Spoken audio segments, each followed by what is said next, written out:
Welcome back to Adventures in Comics and our third entry into the Secret Wars series from 1984/85. This is issue 3, The Crisis Within, and we see the heroes Trouble in fighting Euroville. something in our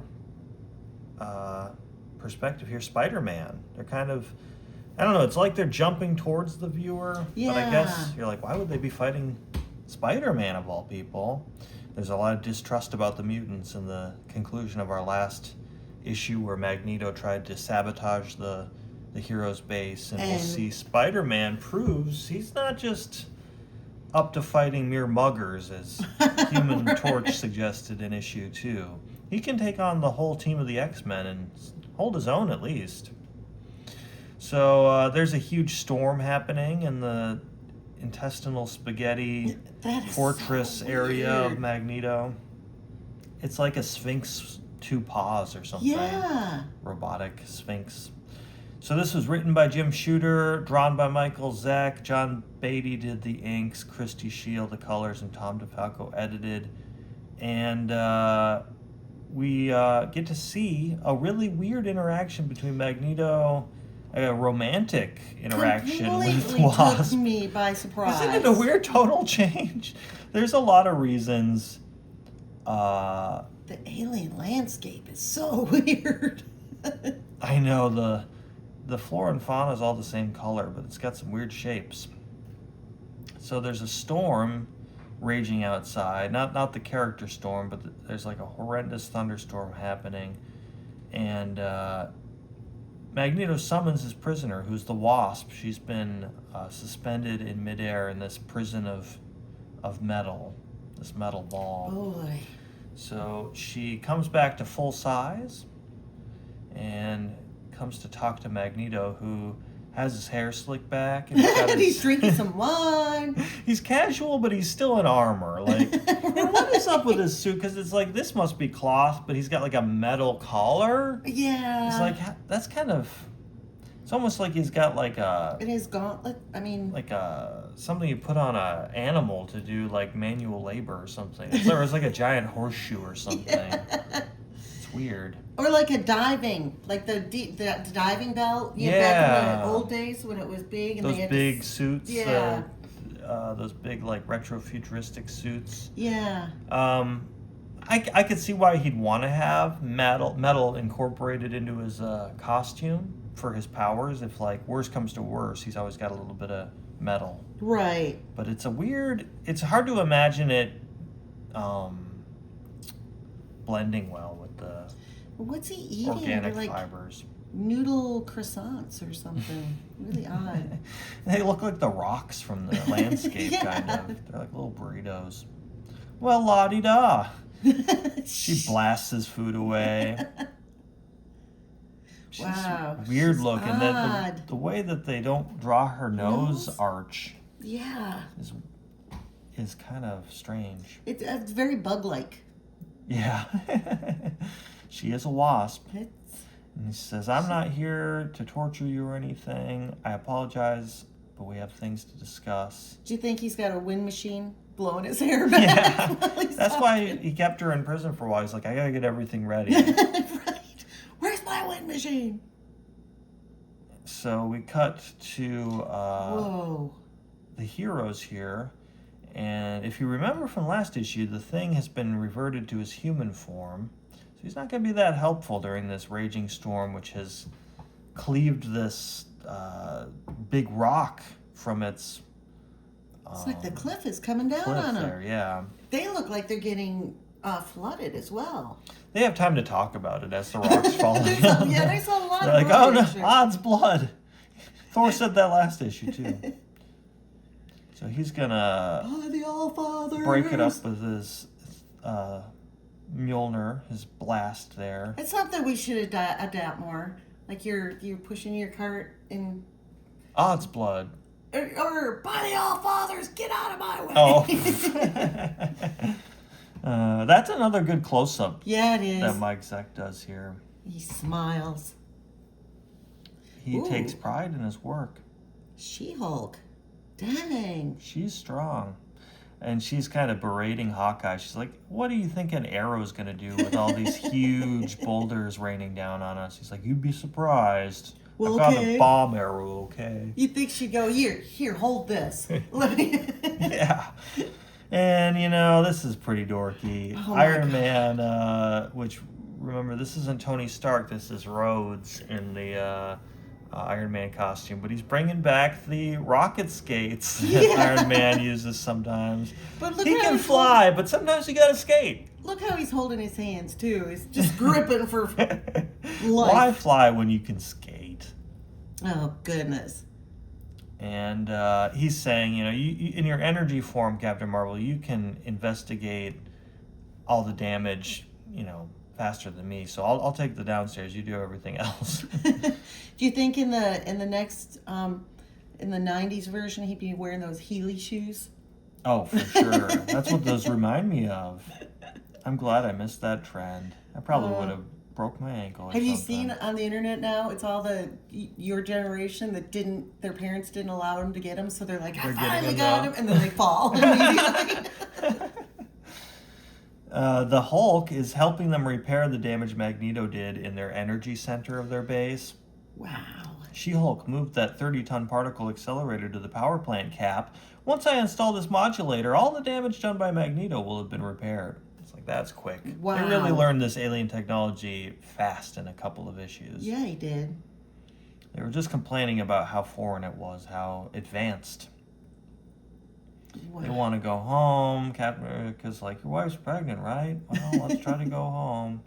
Hulk says, spare us your maudlin whimpering. It's like, he's smart, but he's not nice. He's not nice. He's got vocabulary. He's still the Hulk. But yeah, he's- he's actually worse. He's better at articulating his anger. You thought his punches hurt. Wait till he really excoriates you with his words. It's almost worse. And Reed looks like He looks it's like defeated. yeah. Oh, it looks like one of the romance comics from the Yeah, he's in grayscale, and they're fully rendered in color. It's weird. Hulk It's smacked the color out of him. It's like those Roy Lichtenstein Yes. panels. Yes. Is she ever gonna call or whatever? Like those little snaps of dramatic dialogue. Yes. Spider-Man's spying on everything. Oh, he's He's a little, Spider-Man. A teenager. Yeah. Of course. And he's like, it's like the base was made for me. It's great for webbing. And he says, It's optimized. though he does say, if I see another room bigger than the World Trade Center or another giant gizmo that looks like a cosmic Cuisinart, well, what have we here? So I don't know how the extent of his exaggeration, but apparently some of the rooms are like building sized. They did say it was like 50 crazy. pentagons put together or something. And Wow. he says, well, why have the mutants separated themselves? Why are they meeting so secretively? And they're talking more about like the bias that people have against them as mutants, and they're more fearful of being like ostracized from the group. But Spider-Man thinks that they're plotting against the main group of heroes. And that's And there's the ambiguity problem. about why Magneto was on the hero's side, and if because they kind of stuck up for Magneto. But then they have such a tight working group. And when you have the Avengers that are a tight working group, two groups, you have to have some character that has a friendship that pulls. Too bad Beast wasn't in here, because People wasn't in. Beast an Avenger in the 70s for a long time? Oh, that's He would have been the right. perfect bridge between both Yep. groups. Yep. And you don't have a bridge here. Nobody, like you said, this And Beast is is a before. golden age character. They really missed an opportunity They to include really the did. Beast in Secret Wars. They really did. It's really, when you think about the size of the Marvel Universe, even in 1984, it's only gotten bigger since then, but even in 1984, there are a lot of characters they didn't include. I mean, we had mentioned that the other original X-Men weren't there, because the original X-Men was Jean Grey, Iceman, Angel, Beast, Cyclops, right? So a lot of them aren't here. We're in the more contemporary X-Men. A lot of the classic Avengers are here, but we don't have Invisible Woman. I wonder why they just didn't want to bring a pregnant lady into the fight, I guess. Yeah, and look at the movie. She gave birth on a mission. Right, that's a definite change. But in this, I don't know if they came up with the pregnancy in the main Fantastic Four series to write her out of this for some reason, or if vice versa. They're like, oh crap, we already said that she's going to have a baby. Right.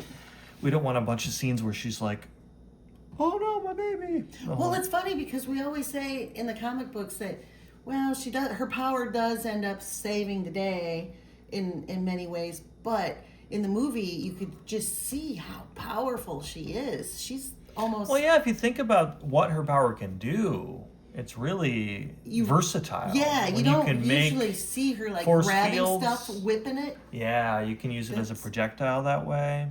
You can use it as a mode of transportation, as a way of shield. Stealth. Yeah, as a shield. Very versatile.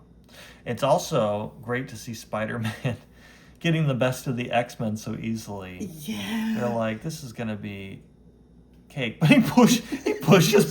It's like, well, if he wasn't paralyzed, he might be again. Oh, sad. Because he's super strong, He's like, oh, my spine! Pushing him by the skull. That's not good. Weird dialogue, though. Wait, I sense an eavesdropper. Spider-Man. Yeah, I heard what you guys were saying, and I didn't like it. And I'm going to rat on you. That's so stupid. Yeah, it's so childish. Yeah. Yeah. So he webs Colossus, dodges the lunge from Wolverine, subdues Rogue with webbing, which she's super strong. She has like the strength of the original Captain Marvel and the flight and everything, but she's at least temporarily subdued by it. She says it's stronger than steel cable. He avoids the lightning blast because it's hard in close quarters for Storm to fully use her powers. Yep. And then Nightcrawler's like, I'm equally agile. I'll get him. He's like, yeah, nope. Not on the best day of your life, Nightcrawler. I'm like, damn. And then he swats Wolverine he just, like backhands him. Dummy. Crazy. Nobody can sneak up on me. I love how out of all the beloved characters in Marvel, Spider-Man is one of the central. Like, rarely do people get the best of Spider-Man for long. Yeah, he can take a beating, but he comes back. Well, even if he doesn't, he's just good at dodging. He's good at running away and causing mayhem. This reminds me of like in the MCU when they call him in for the first time. Oh yeah, that's right. When the Avengers are disagreeing with each other. So he's dodging and comes around the corner to tell Reed Richards, oh, I got something to tell you. And he's like, wait, I forgot what it was. Huh, couldn't have been important. And Cyclops plays it off like, what was that about? He's like, well, something must be getting to Spider-Man. No. But it turns out that Professor X mind wiped him, so he couldn't rat on them. Oh. Like, damn. At first I was like, you can't get away from that power. Right, exactly. It's like you should have taken out his spine. Then he wouldn't have been... Oh, God. Yeah, then he wouldn't have mind wiped you. That's kind of a huge intrusion. Yeah, yeah. So anyway, Cyclops is, playing like he's cooperating with Mr. Fantastic and is mentally summoned by Professor X. I like this part. He's like, whoa, it wasn't necessary to fry my brain with your telepathic summons, Professor. I'm coming. That's crazy. Makes you really wonder what it would feel like. I could be wrong, but I think this is actually, he's not in the X-Men because he was on his honeymoon, I think he had said, with Madeline Pryor. So he's probably not used to being bossed around telepathically. I think that's what he's getting at in these thought balloons. Professor X hasn't asserted himself like this for years. He's acting like he did back when he first formed the X-Men. Firm, authoritative, and decisive. That's the Charles I like. Look at him. He's decisive. Yeah. It's my finger. Look. So they have to go to Magneto's fortress. Oh, boy. Because he doesn't want to have an alliance with Dr. Doom. So they figured out each other's phone numbers or whatever. I had to call 6 different fortresses before I found you. So Dr. Doom says, so be it. I like when they show the skin. Yes. That's kind of getting back to the Jack Kirby era of drawing Dr. Doom. You'll regret it. Doom says. And Wasp's like, something going wrong? He's like, it was nothing. Nothing at all. Oh, boy. And suddenly they embrace, and to my knowledge, Magneto and Wasp prior to this have had no contact interactions, right. or like at least maybe that is like a deep cut to some issue where they encountered each other. But I can't imagine Wasp and Magneto faced off too many times before this 1984 appearance. I know that Magneto sometimes was a foe of the Avengers, but... Yeah, but she was right on board right away to what the heck is he doing here? Right, at first she resisted, and she's like, well, I don't know. I guess the eyes have it. She likes his icy blue eyes. Right. Meanwhile, back on Doom Base, the terribly named fortress, Dr. Doom's striding purposefully. As he does. And they don't... Do they explain where these ladies come from? Because to our knowledge, there's a small group of heroes and a small group of villains that have been summoned to an entirely new planet that was formed out of the matter of an exploded galaxy. All men except for the Enchantress. True. And there were more women on the hero side. There's She-Hulk, Wasp, Captain Marvel, Rogue, Storm. Yeah. So anyway... Dr. Doom has, in the issues, in the intervening time between issues, figured out not only how to get some regular human women to this place, but his armor's laughing. Like your armor can laugh. He's figured out how to give them superpowers. Crazy. This is another aspect of this story that I think is kind of made fun of when people read this. I mean, it's a good series, but some parts of it are a little weird. Yeah. This issue itself has the most. This is where things take a turn for the weird. Yeah. I think the first two. Who knows if they had it all plotted out, or if they're making changes month to month based on sales of the previous two, or what's going on. But yeah, so they have two women that are empowered here, one with like fire, magma, plasma, something like that, and he's got that they even say, I'm not Skeeter McFerrin anymore. Yeah, he's like, I've got a great costume for you, I picked it out myself. They're like, oh wow. Yeah, crazy. So I'm wondering, are we supposed to know Skeeter McFerrin from a mainline series? I don't know. I should have looked that up. But Miss Rosenberg can revert back to human form at will, but her ionized plasma form is much more useful. So he's like, make all my equipment into slag over there. That would be really helpful. She makes it into liquid like inside a volcano. So I guess she gets as hot as a molten volcano. Yeah. She's going to be called Volcana. Plasma, like the core of a star. And she's going to be Titania, like a Titan. Wow. And she's like, let me clear the slag. Nothing can hurt me. Even this molten slag. I'm going to throw it through the window. You could tell it's a Dr. Doom creation. They are as arrogant as he is. Right. And also, like, why those powers in particular? Super strength and durability, and then volcano powers? Like, did Dr. Doom design those specific powers for them? Ultron is looking real smug. It's like, dude, you're getting bossed around. Don't be too... His gaping maw is just creepy. I like how darked out Doc Ock's... He's got his shades on, his sunglasses. He's got the what is it, the transient color glasses like you have. Transition lenses. Yeah, transition lenses.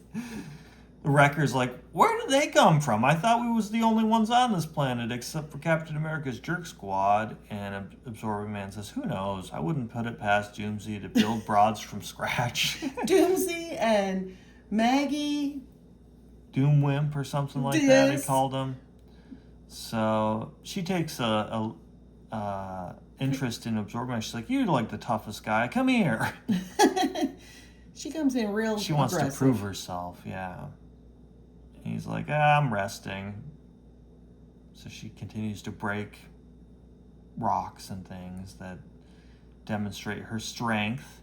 Meanwhile, Volcana is bonding with the Molecule Man. She's like, you're actually nicer. Or at least more sensitive than she had heard. On the news, they don't focus on your sensitivity. Mostly your supervillainy. Yes. And he's like, I could control the storm. It's just made up of molecules.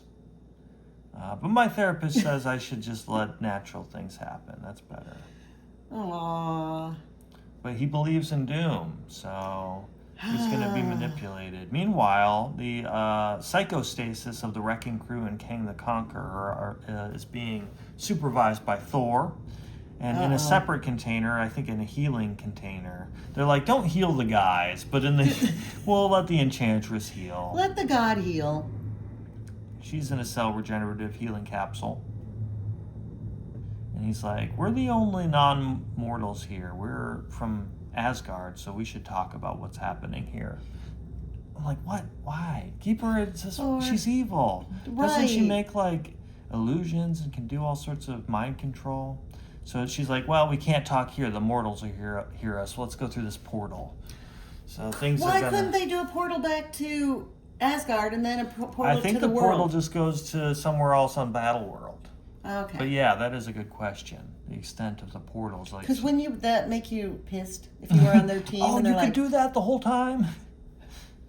So the Hulk might be degenerating because he says he's racking his brain for ideas, but he keeps getting a headache. So he's not speaking like the Hulk, but it's kind of suggesting that maybe he's going to become the more savage Hulk soon, or that his cognition is somehow impeded. What? Don? Hulk, you're supposed to wake us up! He's like, this is the most likely time that they're going to attack. He's like, I didn't notice! Don't raise your voice to me, star-spangled tin tyrant. Why is he a tin tyrant? Right. I'll rip you in half. Ooh. I know. Ooh, man. He's getting savage. So they kamikaze this ship into the base, and Doom's directing everyone. Oh, boy. He's like, Molecules Man is saying, what should I do, Doom? Yours is the most important role, Mr. Reese. You must remain at my side, vigilant. Got it. Well, He's such a stooge. boy. Yeah. He could be Doom's undoing, though. So Johnny sounds the alarm, but of course the thing is in Ben Grimm form. That's a great impact shot. Yeah. Boom. Look at Reed. Oh. They haven't fought Volcana before, so she takes them by surprise and breaks Johnny's arm and ribs. He says, my arm is broken, ribs too. And Ben Grimm is just out cold. But the Human Torch manages to melt the ground and they slip to a lower level. She-Hulk is taken by surprise. Bam! Volcana shoots her and then melts the technology above her, crushing She-Hulk. Oh. Dang it. And... Captain Marvel's taking a bath when all of a sudden it's like, how long were you standing there, Doc Ock? Right. Freaking pervert. So he subdued Captain Marvel. It's like, that's kind of a big achievement for Doc Ock. She is way more powerful than him. Yeah. She can control all different wavelengths of energy. Right. And he's just got extra arms. And he says, stay away from her, turkey. Hawkeye's out here calling people turkey. Oh, man. He grabs some flooring and... That's kind of a cool way to shield himself. Wow. Iron Man, we've got trouble. He's like, I gotta get my armor on, but too late. Ultron. Dang. Like, Ultron can stand up to all the Avengers at once, if not, sometimes more. Teams have to be brought in to subdue him. So just Spider-Man and Iron Man versus Ultron. Yikes. I'm sure Spider-Man has faced Ultron, though, in a Marvel team-up or something. You would have thought that they would have focused on Spider-Man... because he would have felt, his spidey senses would have gone off as that... You would think. That's what happened with Magneto. Yeah. To warn him. Where is it? Where's that spider sense when you really need it? Yeah. Hulk says, I caused all of this, and I alone have the strength to set it right, and I'm going to start at the source. Uh-oh. Oh, goody, he's mine, Molecule Man says. So if anybody can stand up to Hulk, though, Molecule Man can just, change matter to other matter and do all sorts of nonsense. He could just dematerialize the Hulk if we wanted to just break him into its component parts. Wow. And anyway, they repel the Hulk and the villains reconvene. Now you'll notice that the rest of the Wrecking Crew is with the Wrecker and Kang has been freed as well. So they don't know where the Enchantress went. That remains to be seen. She's off with Thor, if you remember.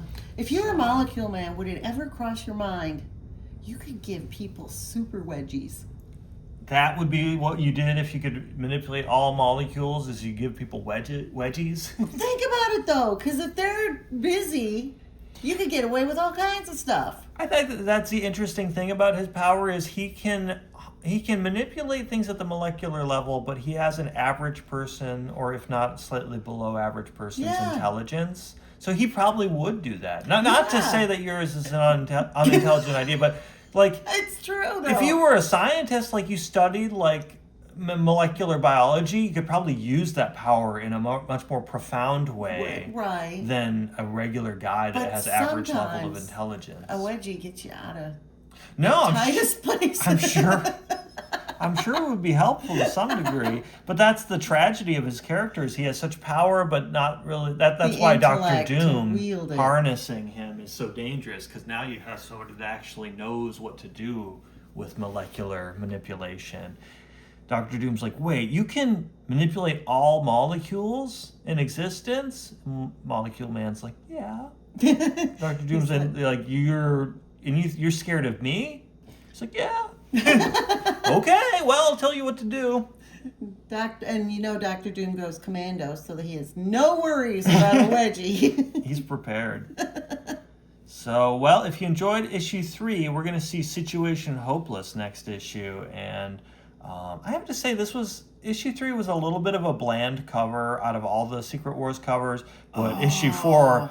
We're actually zoomed ahead a little bit. Issue 4 has an iconic cover with the Hulk holding up a mountain or some huge swath of land here. And everybody's passed out and around even the him. Thing can't help because he's in human form. She-Hulk's probably still unconscious. So he's not happy.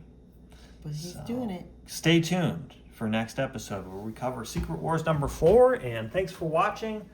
Give us a like and a comment and subscribe to our channel if you'd like to watch more. Thanks.